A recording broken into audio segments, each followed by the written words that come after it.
Well, joining me now to talk about this, former federal prosecutor Bruce Green. He's also a law and ethics director at Fordham University. So, Bruce, first off, welcome. Thank you for joining us.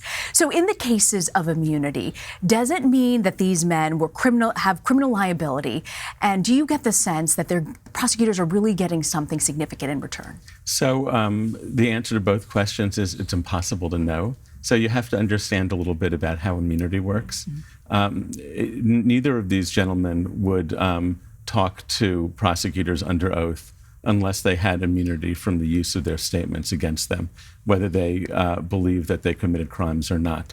That's because they would recognize that whether they think they're innocent or not, their words could be used against them in a case. It could be a circumstantial case or not. There's also always the risk that they say something that they misremembered, and it's viewed by prosecutors as deliberately false and therefore perjury. So neither of them is going to testify unless they're granted immunity from the use of their testimony against them. What this means is essentially they're unprosecutable for anything that they talk about, because as a practical matter, it would be virtually impossible for prosecutors to show that their evidence derived from independent sources and wasn't influenced by their testimony. But the one thing they can be prosecuted for is perjury when they testify under oath. So whether they're guilty as sin or innocent as the day is long, no lawyer would let them go into a grand jury or otherwise testify without immunity. You can't really infer anything. But the one thing you know is that they have a very powerful incentive now to tell the truth, because the one thing that can get them in trouble is lying. So Alan Weisselberg was really the money man for the Trump organization. How crucial do you think he will be to filling in the blanks for prosecutors? Well, he obviously knows as much as anybody could possibly know about the running of the Trump organization and about the way the money flows. And this is a case in part about money, or at least a part of the case is a case about money, insofar as the focus is on what Cohn pled guilty to, which is an illegal campaign contribution. So if there are issues about where the money came from, whether it came from the organization, who directed the organization to pay the money, Weisselberg ought to know the answers to those questions. You know, the president gave an interview, as we mentioned, to Fox and Friends this week, and he talked about that he only knew about the hush money payments later on. I actually want to play you what else he had to say. They weren't taken out of campaign finance. That's a big thing. That's a much bigger thing.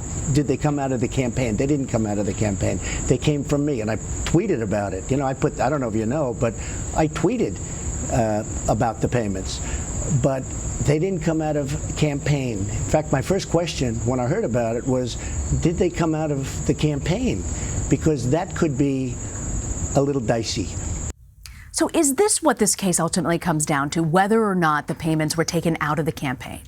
I don't think so. I think the prosecution's theory when it got a guilty plea from Michael Cohn was that the payments were a campaign contribution, that the purpose of the payments was it wasn't simply to protect Donald Trump's reputation or something else that was unrelated to the campaign. The very purpose was to promote the campaign by stopping embarrassing information from coming out. And if that's the case, then this was a campaign contribution. It looks like it came out of the Trump organization, although it was, obviously funneled in a certain way, first Cohn paying and then being reimbursed. And so if the campaign contribution was made by an organization, it has to be reported. It may exceed the limits of what that organization could contribute, if it can contribute. But it certainly would have to be something that's reported. And it looks like this was manipulated in a way to disguise the source of the money. So I don't think saying the money obviously the money didn't come out of Trump for President coffers. It came from Cohn, and Cohn was reimbursed. I don't think that really is a great defense, at least in the prosecutor's view. When you look at Bob Mueller's approach, the special counsel's approach to this, he's handed off several parts of this investigation to outside offices, right? The Cohen case he gave to federal prosecutors, the Marina Butina case he gave to the U.S. attorney in Washington. What do you read from that strategy? Well, as with almost everything in this case, a lot is speculative because Mueller's office is so discreet. Yeah. They're not having press conferences explaining what they're doing and why. you can make a lot of educated guesses here. First of all, that office, while it seems to be well staffed, certainly staffed by really very, very capable people, they have finite resources. And so you leverage your resources by taking pieces of your case and giving it to U.S. attorneys' offices that are known for being outstanding offices. Also, although the Mueller investigation began with a focus on Russia, the mantra of prosecutors is we follow the evidence where it takes us. We're not after people. We're not out to make a case against any individual. We just follow the evidence wherever it goes. And so as he's going along, if he finds evidence about people who aren't really central to his mission, it makes sense to take those cases and hand them to others. And I don't think that Mueller's office is political at all. I think good prosecutors, and that I think describes this office to a T, don't think about the political implications of what they're doing. But I think there's a political benefit to this as well.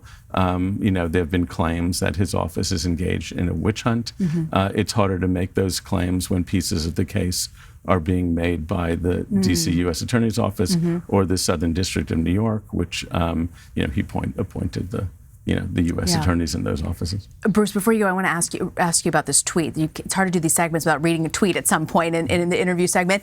The president's attorney, Rudy Giuliani, tweeted this on Saturday morning, just a few days before 60-day run-up to 2018 elections. If Mueller wants to show he's not partisan, then issue a report on collusion and obstruction. They will show President Trump did nothing wrong. What's Rudy Giuliani referring to here, and what does this mean for Mueller? Well, I think what he's referring to is there's internal Justice Department policy that the prosecutors are not supposed to consider the political implications of what they're doing. And in an effort to be politically disinterested, part of the tradition is to avoid doing things that might influence elections. And so you wouldn't want to drop some kind of bombshell that's going to influence, say, the 2018 congressional elections or a presidential election, days before the election itself, which is part of what the problem was with, as you'll recall, with Jim Comey. And so he's Mr. Giuliani is sort of taking this concept and implying that it means that the whole investigation by Mr. Mueller ought to wrap up by the beginning of September, so that there's no which we know is what his side has long said. Giuliani has long wanted. And I think that's incredibly wishful, because as recent events show, this investigation is going to be going on for quite some time. Bruce Green, grateful you could join us, Bruce. Thank you.